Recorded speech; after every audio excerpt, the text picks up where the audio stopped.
ছাত্রলীগ খাতা পাল্টে গেল।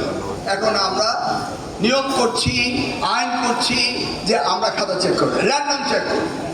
ধরুন বোর্ডগুলি আমরা বলে দেই 2 মাসের রেজাল্ট দিতে হবে, তাই না? দিতেই হবে, কারণ আমাকে সিনক্রোনাইজ করতে হবে।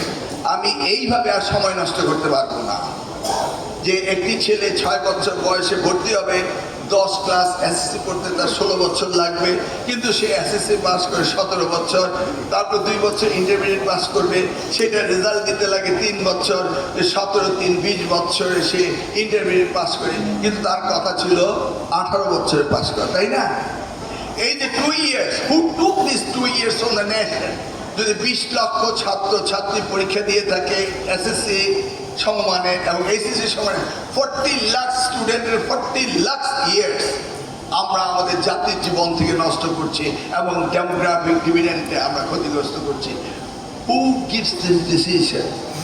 The education ministry, basically me. Am I right? Sir, right, sir.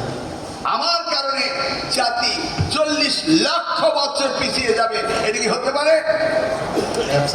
এই ডিসিশন কিন্তু আপনারা দিতে পারবেন না, কারণ আপনারা যদি চিন্তাও করে থাকেন আপনার কোনো কিছু নাই।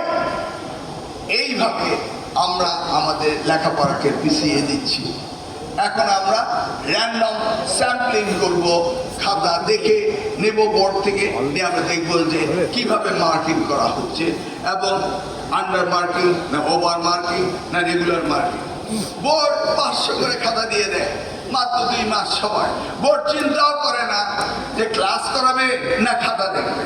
এই জন্য দেখা যায় যে খাতা দেখার জন্য আবার ওই পাশের বাসার ছেলে দিয়ে যে বিয়ে পড়ে তার বলে এই খাতাটা একটু দেখে দিত। এগুলি রং স্টোরি, এগুলি হয় বলেই তো আমার কানে আসে, তাই না?